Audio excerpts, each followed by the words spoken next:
Encore un coup d'œil dans le rétroviseur et que voyons-nous? Des infos technologiques que vous avez peut-être loupées durant cette saison 2014-2015.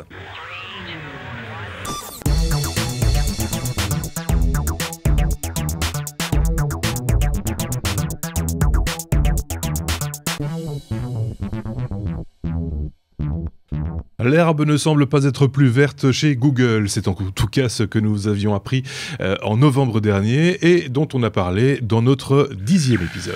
Oui, alors, c'est un truc qui ressort de temps en temps, de nouveau.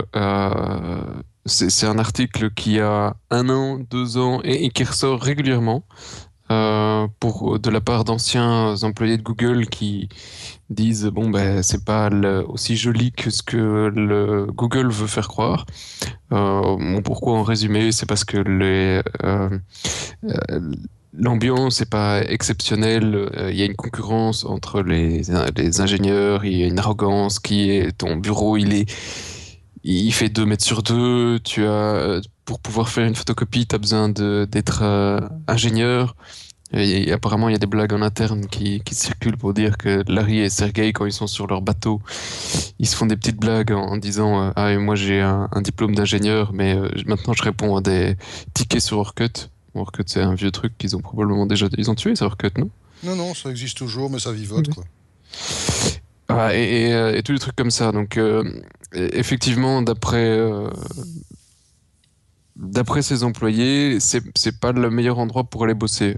Je suis pas certain que, d'un point de vue européen, on considère quand même pas Google comme étant un bon endroit pour aller travailler, parce que j'y suis passé sur le campus il y a une bonne année déjà, et l'ambiance est tellement différente d'une entreprise européenne. Tu as des restos avec tout ce que tu veux à manger. Tu vas dire, tu as des restos chez nous aussi, mais tu vois, t'as l'impression d'avoir le truc de cantine scolaire, quoi. Chez eux, le resto, on te fait des pizzas, c'est la fête, on te fait tu vois vraiment le truc où les gens sont en train de s'amuser pour manger.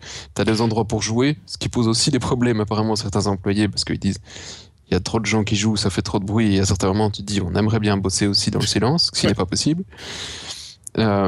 Mais le campus ressemble plus à un campus universitaire où les gens s'amusent et en travaillant, en cherchant, plutôt qu'un gros building tout moisi où les gens ils vont sous la pluie, quoi. C'est en tout cas l'image que ça renvoie quand les gens en parlent. On se demande si c'est un mythe ou si c'est la réalité. Et quand on nous dit que c'est pas si top que ça, ben on aurait tendance à le croire aussi parce que c'est tellement loin, comme tu le disais, de notre façon de voir l'entreprise que effectivement c'est peut-être trop beau pour être vrai. Ouais. Mais je pense pas que ce soit trop beau pour être vrai, c'est vraiment très, très différent de chez nous. On s'était promené aussi chez Yahoo à l'époque, et les deux campus se ressemblaient assez fort, c'est-à-dire que autant chez Yahoo que chez Google, la bouffe était absolument gratos, et on s'était faufilé chez Google pour voir ce qu'ils faisaient manger à leurs employés. On avait fait les gros yeux vigiles et c'était très sympathique, quoi. Ça ressemblait à un bon resto. On dit pas non plus un truc étoilé, mais c'était pas mal du tout. Et puis t'as des terrains de jeu sur Yahoo, par exemple. Leur campus il était gigantesque, mais c'était totalement interdit de fumer dans tout le campus, ce qui posait problème à certains. Et t'avais des terrains de basket, des terrains de foot, et les mecs, c'était l'après-midi, ils étaient en train de jouer au foot, quoi. Ouais. Bah, oui, mais en même temps, peut-être qu'ils ont bossé toute la nuit. Qu'ils sont complètement hallucinés, qu'ils se disent on joue au foot. Est-ce qu'ils avaient un ballon? Parce que ça pourrait être un indicateur. Marc. Mais si vous regardez, il y avait on a eu des images en cascade des bureaux de Facebook, on a eu effectivement tous les bureaux de Google qui font rêver. Faut pas que ça ne s'arrête pas à ce qu'on mange et au jeu. C'est vraiment une certaine manière de concevoir la vie en entreprise. Il ne faut pas oublier que la productivité dans ces entreprises est beaucoup plus élevée que celle qu'on a chez nous, dans notre petit pays. Ces gens vivent littéralement pour leur travail et vivent littéralement à leur travail. Je ne sais pas si vous avez... Seb, je sais que oui, mais je ne sais pas si toi, tu as eu l'occasion ou si nos auditeurs ont eu l'occasion de regarder cette petite capsule de 20 minutes qui est sortie il y a quelques mois qui s'appelle Silicon Valley, qui est magnifique. C'est une série, la première saison est terminée, la deuxième est en route, je crois, qui décrit la vie d'une start-up et de la vie générale des start-up technologiques et des boîtes technologiques à Silicon Valley, avec plein de boîtes qui sont là sous leur propre identité, Facebook, Yahoo, etc. C'est juste jouissif, mais ça vous montre aussi une manière de vivre, comme dit Seb, qui est radicalement différente de la nôtre. Et je ne pense pas qu'une manière de vivre comme ça ou de travailler comme ça marcherait chez nous. On est beaucoup trop dans notre petit schéma, voilà, on commence à 9h, on termine à 5h, quoi. C'est culturel, quoi. Non, c'est plutôt culturel. Je suis pas d'accord. Je suis pas d'accord dans les dernières générations qui sont en train d'arriver, en tout cas de tout ce qui est développeur, ingénieur, etc. Tu sens qu'il y a une certaine volonté d'un boulot un petit peu différent que le truc en costard-cravate qui termine à 4 heures oui. Et après on va chercher Bobonne, on va manger et on couche les gosses. Et tu sens une implication qui est différente. Alors peut-être que c'est parce qu'on est dans un monde un petit peu différent, parce qu'on est avec plein de startups, on est plein de gens ambitieux, voilà. Plein de gens, etc. Mais c'est parce que pour moi, ça change. Mais c'est une question. Moi, je pense que c'est une question de culture, tout simplement. Va dans une entreprise en France, les gens fonctionnent pas de la même manière que dans une entreprise en Belgique. Je veux dire, ils prennent 2h30 de table et ils vont travailler tard le soir. Voilà. Enfin, non, je rigole, mais c'est pas pareil en Espagne, c'est pas pareil. Enfin, voilà, c'est une question de culture. Je pense c'est essentiellement ça. Et puis on lui colle une image. Voilà, c'est très Silicon Valley de travailler d'une telle manière. Pourquoi pas hein, ouais. On passe à la suite. 5 téraoctets, c'est la capacité d'un disque dur proposé à la vente au milieu du premier trimestre de cette année. D'où cette question, la course au gros volume est-elle relancée? Et c'est Toshiba qui est la plus grosse. Oh, qu'elle est belle. Bon, alors, il n'a pas forcément réellement la plus grosse, parce que Western Digital a encore une plus grosse. Ah, oui. Mais il a une plus grosse qui se vend aux entreprises, tandis qu'ici, Toshiba est plutôt orienté particulier. Et c'est le plus gros disque pour le particulier. Alors, pendant des années, on a eu une course, tu t'en rappelles aussi, vous l'avez probablement tous suivi, de disques qui étaient de plus en plus gros. Vous avez eu les 512 mégas, les gigas, le 10 gigas, le 100 gigas. On allait tout stocker, tout archiver, tout garder à la maison et il fallait mettre ça dans cette grosse tour. Ah bah parce qu'il fallait sauver Internet, on ne sait jamais qu'Internet se coupe. Il fallait mettre Internet dans la boîte. Tu sais, pour la petite parenthèse, hein, si mon père nous écoute, que mon père, pendant certaines années, à ce moment-là, aspirait les sites toutes les nuits parce qu'il avait une fois ou deux vu un site disparaître et il voulait être sûr de pouvoir le relire. Et donc, il a aspiré Internet pendant des années. Il y avait des applications comme ça. Hein, oui, j'en avais écrit une à l'époque. Et mon père était un de mes plus gros utilisateurs. Ceci dit, ça avait un intérêt parce que à l'époque, quand on payait sa communication téléphonique pour se connecter à Internet, le fait qu'on ait un peu de bande passante à un moment donné et pouvoir regarder un site offline, ça avait une sorte de justification. Mais mon père n'a jamais utilisé le modem classique. Il y avait que moi et lui, il n'a commencé à utiliser Internet que quand on a eu un ADSL, sinon il trouvait que c'était trop cher. D'accord. Et il a continué à vouloir archiver. Et aujourd'hui encore, je vous assure, mon père a une énorme archive de sites Internet. À tel point que, désolé papa si tu nous écoutes, il m'a posé une question il y a quelques jours en me demandant comment on faisait pour sauver un article Wikipédia. Je l'ai quand même regardé. Tu vas pas faire une copie de Wikipédia s'il te plaît. Quoique maintenant si on exclut les images maintenant il y a moyen sur un gros Toshiba il y a peut-être papa si tu nous écoutes, je pensais que c'était pas possible, ça commence à l'être. 5 Tera, c'est quand même pas mal hein, maintenant c'est 5 Tera, ça fait quelques années que ça bougeait plus, on stagnait entre le 1, 2 Tera et puis Seagate qui faisait du 2 Tera et demi. Mais je veux dire que ça fait 1 an ou 2 où les disques au-dessus de 2 Tera en particulier, ça bouge plus, t'as plus rien. Donc ils se sont battus sur la vitesse, ils se sont battus sur la capacité, et puis là c'était fini. Ils sont tous en 7200 RPM, donc rotation par minute des plateaux, et à 2-3 Tera de fini. Et par contre, on a vu commencer à se battre au niveau des SSD, les SSD, on a des disques maintenant qui valent pas trop cher pour du 1 Tera. Hein. J'ai dans mon laptop que j'utilise, c'est même pas du SSD, c'est un tout petit truc de la taille d'une SD, hein. Oui, c'est du même SATA. C'est tout plat. Il y a encore un autre truc depuis qui est encore plus petit, et voilà. Et là, ça tient 1 Tera. C'est à la taille d'un timbre-poste, quoi. Ouais.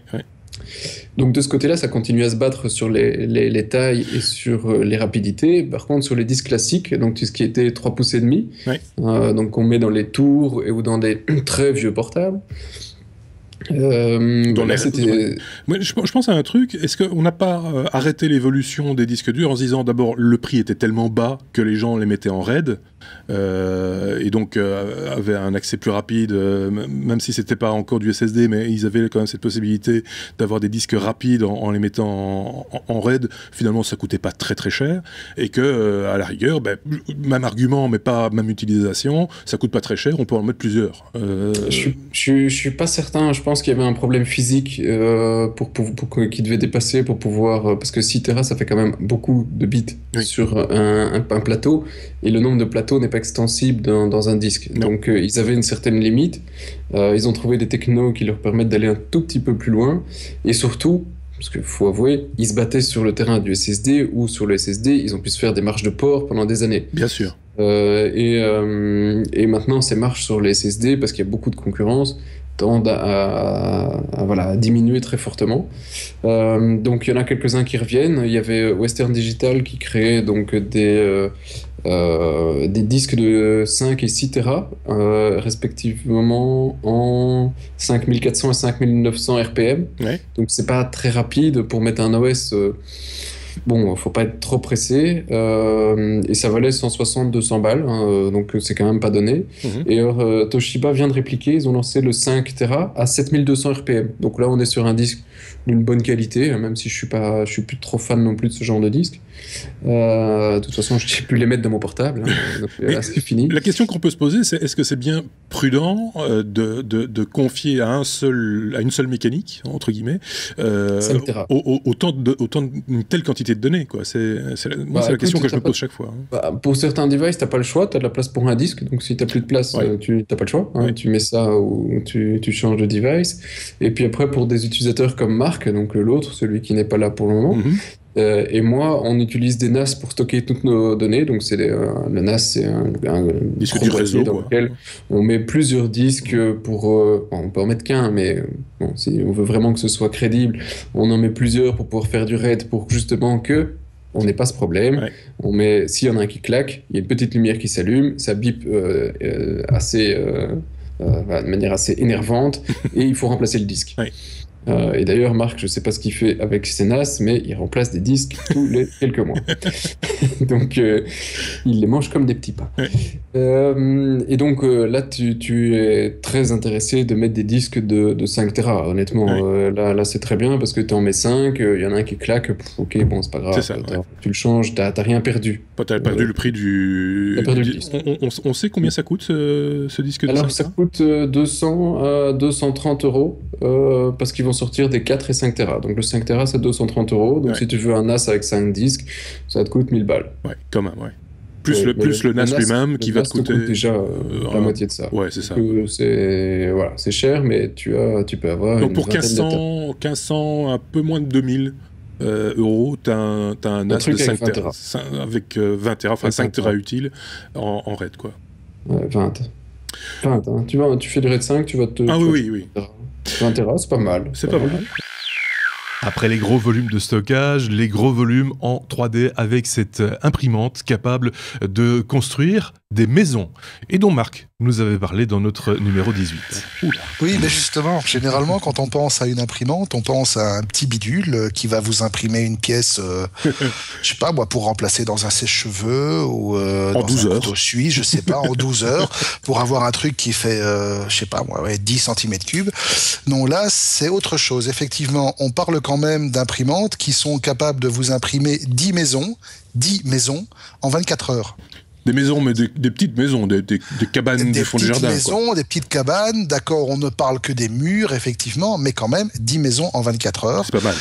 C'est pas mal. Et c'est une société chinoise qui s'appelle Winsun, qui avait effectivement, l'année passée, fait ses premiers essais en imprimant ces 10 fameuses squelettes de maisons en moins de 24 heures.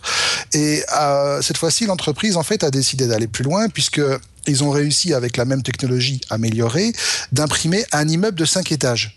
D'accord. Donc en fait, ils ont, avec une grue mobile, qui se déplaçait au fur et à mesure, avec une machine qui fait quand même 6 par 10 par 40 mètres. Oui, d'accord. Ça vous change votre petite imprimante de bureau. Ouais. Les éléments étaient imprimés sur place dans leur usine, et puis amenés et assemblés. Ouais. Alors, L'immeuble a quand même été monté en moins d'une semaine. Pas mal. C'est pas mal. Ouais. Il faut savoir qu'au niveau pratique, il travaille avec un mélange de déchets industriels et un ciment à prise rapide et un agent solidifiant.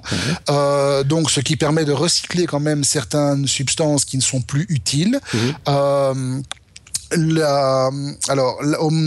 Au niveau de l'impression elle-même, on le voit peut-être sur la vidéo, il travaille avec un système de consolidation interne en zigzag qui assure une structure beaucoup plus importante, beaucoup plus solide. Il coule quelques pièces en acier dans le tas aussi.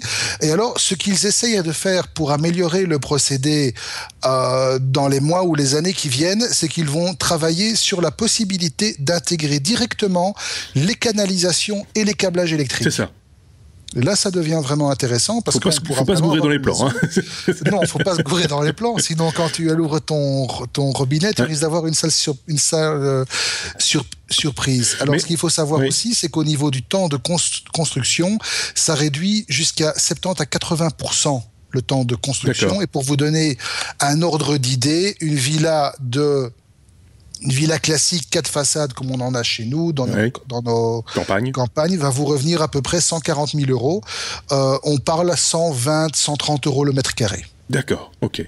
Sur la technique de construction, telle qu'on l'a pu la voir dans la vidéo, si vous regardez les technos en vidéo, c'est du préfabriqué en quelque sorte. On construit les murs et puis on les monte après, ou bien on fait monter toute la machine dans les étages. Alors, les deux existent. On peut faire les éléments un par un en les construisant en atelier et en les assemblant aussi par la suite, mais il est également possible, avec les machines de grande taille, de vraiment imprimer toute la maison couche par couche. C'est ça. Donc, et en fait, on vous fait un étage et puis on vous met toute une série de dalles et de ourdis pour constituer les plafonds. On vient mettre une chape et puis on construit au-dessus. Oui, parce que finalement, c'est le principe de l'imprimante 3D telle qu'on la connaît, où on vient placer une matière liquide qui solidifie couche par couche, avec les méthodes de construction, on va dire, pointues, mais qui restent quand même traditionnelles, où on monte, par exemple, pour les grandes tours, comme qu'on construit aujourd'hui, on monte les coffrages au fur et à mesure qu'on coule le béton, en fait.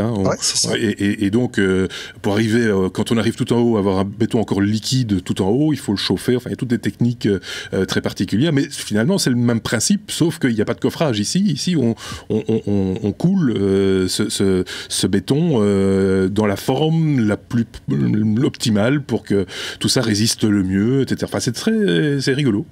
Et c'est intéressant et c'est bien foutu, je trouve. Et alors, petite cerise sur le gâteau, il y a une entreprise, alors je me rappelle plus le nom, une entreprise américaine qui est en train de développer le même genre de technologie pour construire de la même manière, couche par couche, avec des imprimantes grande taille, des habitats sur la Lune. D'accord. Voilà, pourquoi pas, après tout. Pourquoi pas ? Ça va encore nous coûter cher en cartouche. Ça va nous coûter cher en cartouche, ça je te le fais pas dire. Surtout que le béton est plus cher que l'encre. Oui, mais on peut l'envoyer avec des lasers. Voilà, ça aussi. Dernièrement, fin mai, on est tombé amoureux de Lily. Lily, c'est un drone qui vous suit comme votre ombre. Lily, c'est un truc qui, moi, effectivement, m'a bluffé monstrueusement. Alors, à la base, c'est un truc qui est destiné probablement à tous les fans de sport extrême et de sport tout court. Ouais. Et moi, qui suis, comme vous le savez, un énorme sportif, ça m'a bluffé et j'ai envie d'en avoir un, absolument. Je ne sais pas pourquoi, mais c'est terrible. Alors, depuis, il apprend à courir. Voilà. Lily, c'est une caméra dans un drone. Voilà. Alors, c'est pas une caméra kéké comme on trouve dans les Parrot ou les drones vendus dans les grandes surfaces. Non, c'est quand même un truc qui peut enregistrer du 1080p à 60 images secondes ou du 720p à 120 images secondes, qui embarque une caméra de 12 mégapixels, un bel angle de vue, un port micro SD, mais à la base c'est un drone. C'est un petit drone qui pèse 1 kg, qui est couplé avec un petit récepteur GPS que vous collez dans votre poche ou dans un petit bracelet, et vous avez juste à prendre le drone en main et le lancer en l'air, et il va simplement vous suivre en restant orienté vers vous. Ouais. Alors, il peut vous suivre, il peut aller devant vous, il peut faire des révolutions autour de vous. Ce truc a une autonomie de 20 minutes. Il est équipé d'un paquet de capteurs, de stabilisateurs qui assurent vraiment une prise de vue la plus coolée, la plus stable possible. Mmh. En plus, il est étanche, il est IP67, donc autrement dit, vous pouvez le balancer dans l'eau, il n'y aura aucun problème. Truc qui est encore beaucoup plus sympa, quand vous avez terminé votre prestation, il suffit de tendre les bras et il revient se poser dans vos mains gentiment. Il peut aller à une vitesse maximale de 40 km/h, il peut monter à 30 mètres, il peut être à 30 mètres de vous et il peut monter à une hauteur maximale de 15 mètres.